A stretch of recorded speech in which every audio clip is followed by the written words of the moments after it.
Bueno, ¿se me escucha bien? Sí. Hay que saber venir después de Pascal. Mi infancia transcurrió entre los brazos sostenedores de mis abuelos en un pueblo muy pequeño de España. Allí aprendí a andar en bici, por ejemplo, a treparme a la higuera, a jugar en un río que aún traía agua y a saber volver a casa cuando se encendían las luces de la calle, sin reloj. Mi abuela era una mujer valiente.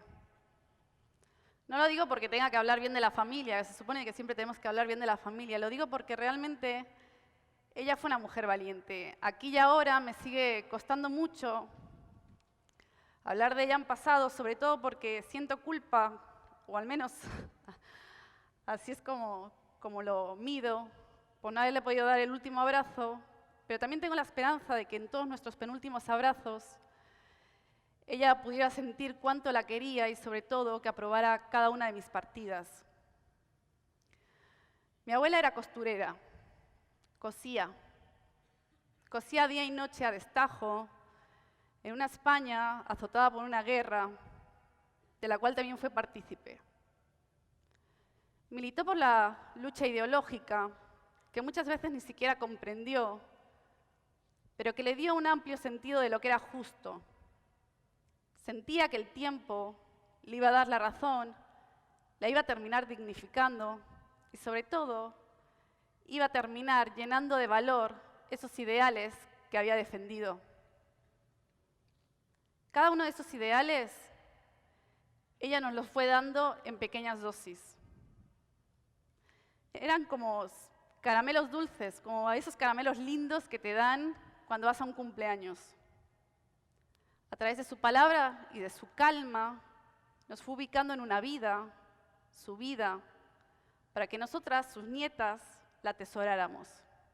No era una cuestión de vanidad, no era que sentía que su historia de frío, siempre nos hablaba de los fríos inviernos, tenía que perdurar, sino porque creo que sentía que a través de su relato, nosotras podíamos construir una vida mejor. Ese fue su legado, y ese sigue siendo hoy su legado. Mi abuela me ayudó a ubicarme en el mundo de una manera sumamente particular.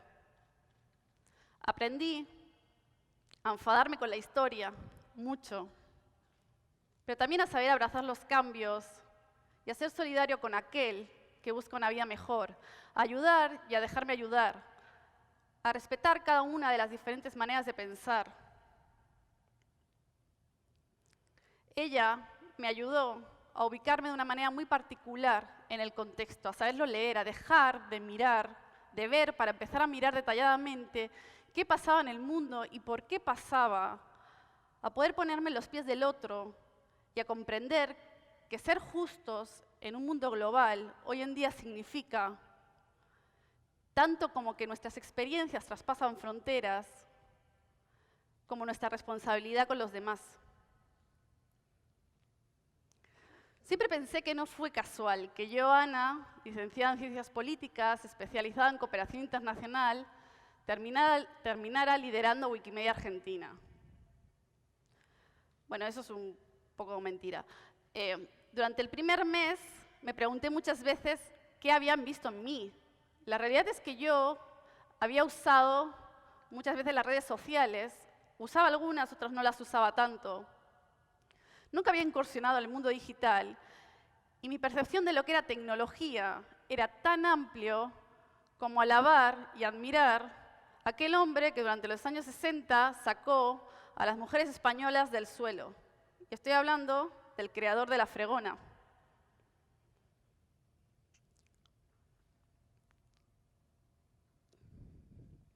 Tilde.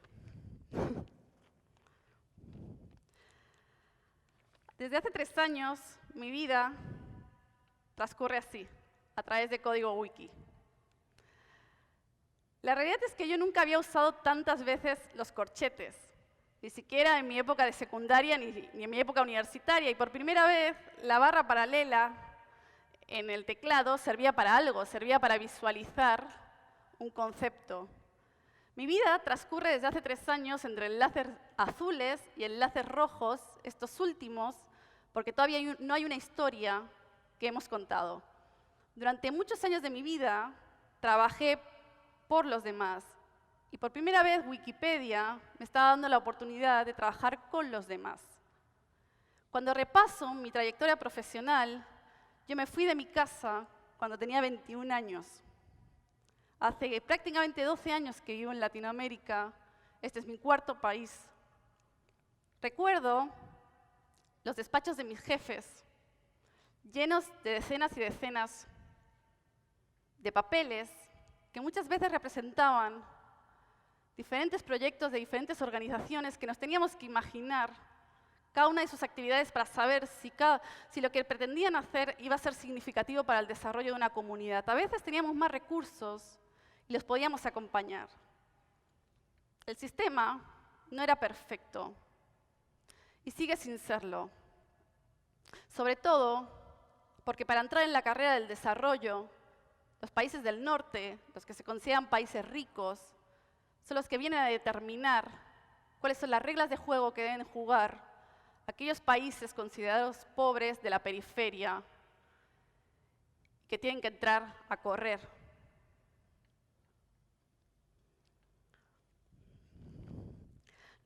No se engañen.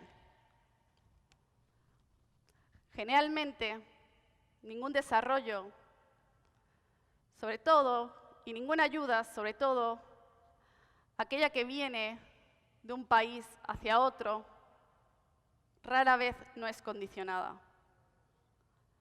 ¿Alguna vez se preguntaron por qué hay empresas de su país que monopolizan mercados fuera de sus fronteras? ¿Alguna vez se preguntaron si sus países no son cómplices de alguna de las dictaduras que hay alrededor del mundo?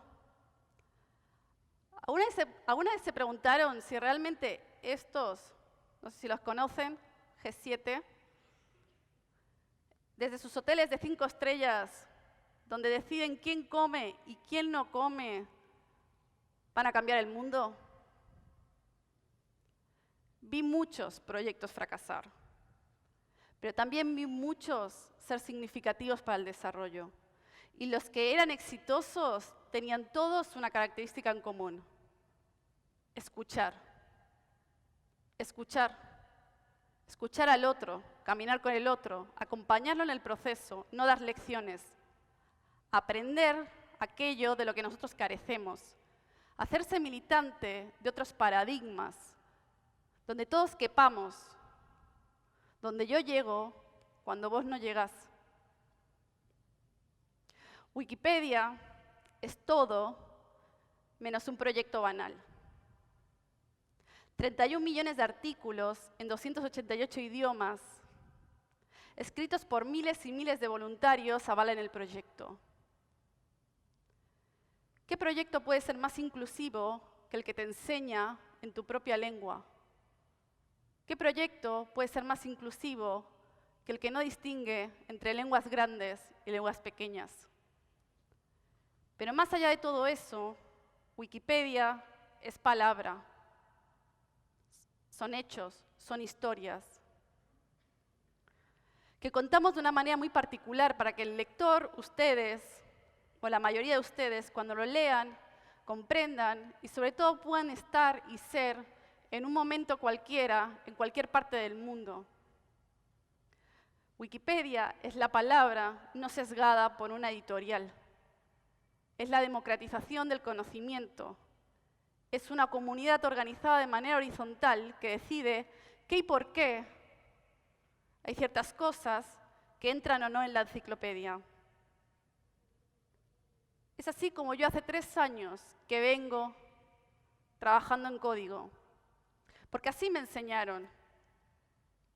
Gracias a eso pude mejorar el artículo de ese pueblo chiquito de España, o por ejemplo creé muchos artículos de mujeres, porque al igual que pasa en esa foto donde solo está Angela Merkel, la realidad es que nosotros seguimos siendo un colectivo subrepresentado en la enciclopedia, o simplemente escribo de arte porque me relaja y me gusta.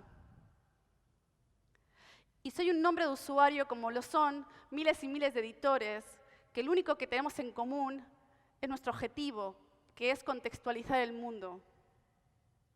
No nos conocemos. No sé si edito con gente grande, chica, si son varones, si son mujeres, si están en mi propio país o si estoy editando con gente que está en países totalmente alejados del mío. Pero la realidad es que todos tenemos una característica en común. Militamos por el conocimiento. Y no entendemos de conocimiento pequeño.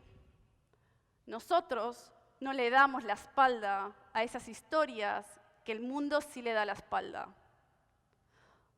¿O ustedes creen que yo salgo hoy de acá y le pregunto a cualquiera sobre cuáles son los problemas que actualmente atañen un país tan joven como puede ser Sudán del Sur, y la gente va a ser capaz de decírmelos?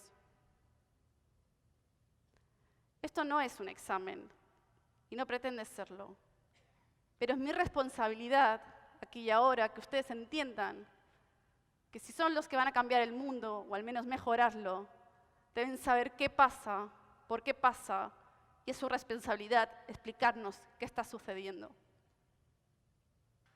Los editores y editoras de Wikipedia somos todo menos defensores de un proyecto de dudosa confianza. Cada vez que tipeamos, cada vez que escribimos, miles y miles de ojos nos acompañan, o bien para sumar información o también para apuntar errores. Se nos escapan miles. ¿Pero creen que los medios de comunicación que consumen no tienen errores? La gran diferencia entre ellos y nosotros es que ustedes hacen con nosotros algo que es sumamente valioso, y es que nos interpelan y nos cuestionan. Sin embargo, con ellos no lo hacemos, y ahí me incluyo. Sabemos qué medio o qué periódico tiene cierta tendencia política, pero ¿realmente llegamos a cuestionar qué es lo que nos está diciendo? Les voy a decir la consecuencia de no hacerlo. La consecuencia de no hacerlo es que estamos construyendo sociedades donde nos llenamos la boca hablando de globalización, pero solo vivimos en nuestro contexto local, porque rara vez vamos a ser capaces incluso de decir cuál fue el último derecho adquirido de un país vecino. Quiero que después de escucharme tengan sobre la mesa dos opciones. La primera es que se pueden quedar donde están, porque las muchas o pocas posibilidades o oportunidades, que espero que sean muchas en la vida, las van a seguir teniendo. La segunda es que se levanten, abracen cualquier militancia, sea la que sea, aunque sea de manera imaginaria, pero para ambas quiero pedirles que me atiendan el próximo minuto. Yo hoy vine y estoy acá por ellos. Quiero ser la voz de esos miles y miles de voluntarios y voluntarias, editores y editoras, que donan su tiempo de manera desinteresada para construir la mayor obra colectiva de conocimiento jamás creada.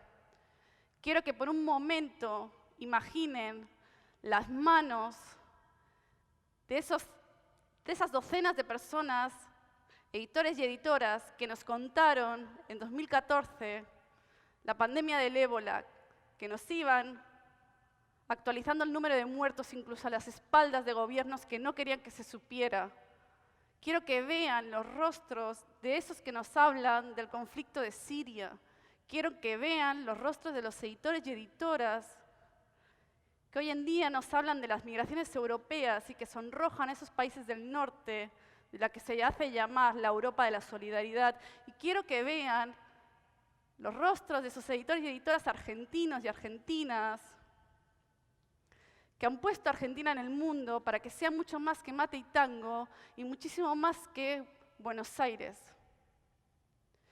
Quiero que abracen esa frase de Médicos Sin Fronteras que dice que solo un hombre o un ser humano puede salvar a otro ser humano, y que abracen cualquier militancia siempre y cuando ésta sea trabajar con los demás y signifique llegar a esos lugares y a esas historias cuando incluso aquellos que deberían quedarse se marchan. Mi abuela nos daba sus ideales en pequeñas dosis, como caramelos. Ese era su legado, o así lo entendíamos, pero hoy comprendo que sin ella, sin ellas, la historia tampoco puede ser contada. Milité por unos ideales, milité por otros paradigmas y hoy milito por el conocimiento. Y no lo hago sola, hay miles y miles de personas que me acompañan. Wikipedia es justamente eso, el resultado de aquellos que nos dijeron que juntos no podíamos, de aquellos que muertos de miedo saben aquí y ahora que los únicos que podemos cambiar el mundo somos nosotros. Muchas gracias.